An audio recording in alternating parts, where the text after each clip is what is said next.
Hi friends, Kannur ജില്ലയിലെ പ്രശസ്തമായ ക്ഷേത്രമാണ് ശ്രീ പറശ്ശിനിക്കടവ് മുത്തപ്പൻ ക്ഷേത്രം. ഇന്ന് നമുക്ക് മുത്തപ്പൻ്റെ കഥ പറയാം. പാടിക്കുറ്റിയിലെ പുരാതനമായ ഒരു ദേവീക്ഷേത്രം ഉണ്ടായിരുന്നു. അതിനടുത്ത് പ്രശസ്തമായ ഒരു ഇല്ലം ഉണ്ടായിരുന്നു. ആ ഇല്ലത്തിൻ്റെ പേരാണ് അയ്യങ്കര ഇല്ലം. കണ്ണൂർ ജില്ലയിലെ എരുവശ്ശേരി എന്ന ഗ്രാമത്തിലാണ് ഈ അയ്യങ്കര ഇല്ലം. അവിടുത്തെ പാടിക്കുറ്റി അമ്മ സന്താനമില്ലാതെ ദുഃഖിച്ചിരിക്കുകയായിരുന്നു. ഒരു ദിവസം പാടിക്കുറ്റി അമ്മ കൊട്ടിയൂരിലെ പുഴയിൽ കുളിക്കാൻ പോയി. കുളിക്കാനിറങ്ങിയപ്പോൾ കുളക്കടവിൽ കണ്ടത് ഒരു സുന്ദരനായിട്ടുള്ള ഒരു കുട്ടി പൂമെത്തയിൽ കിടക്കുന്നത്. സന്താനമില്ലാത്ത തനിക്ക് ഭഗവാൻ സമ്മാനിച്ചതാണെന്ന് കരുതി പാടിക്കുറ്റിയമ്മ ആ കുട്ടിയെടുത്ത് കൊണ്ടുപോയി. പയ്യാവൂരപ്പൻ്റെയും പാടിക്കുറ്റിയമ്മയുടെയും മകനായി ആ കുട്ടി അവിടെ വളർന്നു വരുമ്പോൾ അവൻ ഇല്ലത്തിൻ്റെ പരമ്പരാഗത രീതിയിൽ നിന്നും മാറി നായാടിയും മത്സ്യമാംസാദികൾ കഴിച്ചും നടക്കാൻ തുടങ്ങി. പഴക്കുല തൂക്കിയാൽ അത് മുഴുവൻ അവൻ തിന്നു തീർക്കും. ഇല്ലത്ത് അവനെ കൊണ്ട് പൊറുതിയില്ലാതായി. മുത്തപ്പൻ്റെ പ്രവൃത്തികളെല്ലാം അവിടുത്തെ നമ്പൂതിരിക്ക് എതിർപ്പായിരുന്നു. ഇതിനെല്ലാം എതിർപ്പുണ്ടായിട്ടും പുത്രസ്നേഹം കാരണം പാടിക്കുറ്റിയമ്മ എല്ലാം പുറത്തു മകനെ സ്നേഹിച്ചു. ഒടുവിൽ നിവൃത്തിയില്ലാതായപ്പോൾ വീട് വിട്ടിറങ്ങാൻ ആവശ്യപ്പെട്ടു. അപ്പോൾ മുത്തപ്പൻ തൻ്റെ വിശ്വരൂപം കാട്ടിക്കൊടുക്കുകയും അവതാര ഉദ്ദേശം വെളിപ്പെടുത്തുകയും ചെയ്തു. ആ കണ്ണുകളിൽ നിന്നുള്ള അഗ്നി കണ്ട് അമ്മ ഭയപ്പെട്ടു. തൃക്കണ്ണു പോയി പൊയ്ക്കണ്ണാകട്ടെ എന്ന് പാടിക്കുറ്റിയമ്മ പ്രാർത്ഥിച്ചു. മാതാപിതാക്കൾക്ക് ഇതൊരു സാധാരണ കുട്ടിയല്ലെന്നും ദൈവമാണെന്നും മനസ്സിലായി.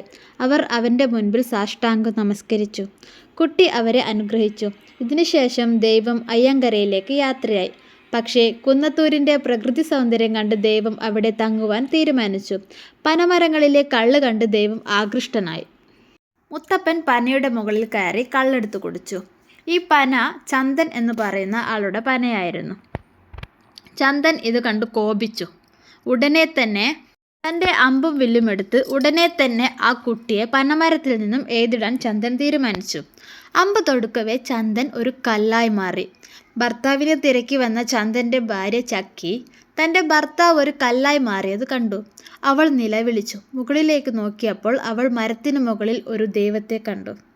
അവൾ ആ ദൈവത്തോട് തൻ്റെ ഭർത്താവിനെ രക്ഷിക്കാൻ പ്രാർത്ഥിച്ചു. പിന്നാലെ ആ ചന്ദൻ പഴയ പോലെയായി. അവർ മുത്തപ്പന് പുഴുങ്ങിയ ധാന്യങ്ങളും തേങ്ങാപ്പൂളും ചുട്ട മീനും കള്ളും നൈവേദ്യമായി അർപ്പിച്ചു. മുത്തപ്പൻ അവരെ അനുഗ്രഹിച്ചു.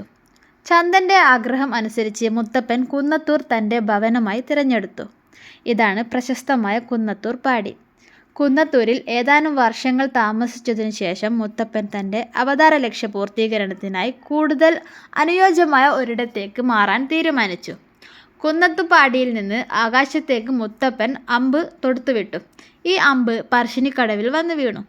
ഇവിടെയാണ് കണ്ണൂർ ജില്ലയിലെ പ്രശസ്തമായ ക്ഷേത്രമായ ശ്രീ പറശ്ശിനിക്കടവ് മുത്തപ്പൻ ക്ഷേത്രം സ്ഥിതി ചെയ്യുന്നത്. മുത്തപ്പൻ്റെ മുന്നിൽ ഭക്തർ നിറകണ്ണുകളോടെ ജാതിമതത്തിന് അതീതമായി അവരുടെ സങ്കടങ്ങളുമായി എത്താറുണ്ട്. കണ്ണൂരിലെ പറശ്ശിനിക്കടവ് മുത്തപ്പൻ ശൈവ വൈഷ്ണവ മൂർത്തിയായാണ് സങ്കല്പം. തെയ്യക്കൊലത്തിൽ വരുന്ന പറശ്ശിനിക്കടവ് മുത്തപ്പൻ ഒരേ പരമാത്മാവായ ഭഗവാന്റെ രണ്ട് പ്രധാന ദൈവിക ഭാവങ്ങളെയാണ് പ്രതിനിധാനം ചെയ്യുന്നത്. ചന്ദ്രക്കലയുടെ രൂപമുള്ള കിരീടം വെച്ചത് ശ്രീ പരമശിവനും മത്സ്യരൂപമുള്ള കിരീടം വെച്ചത് ശ്രീ മഹാവിഷ്ണുവുമാണ്.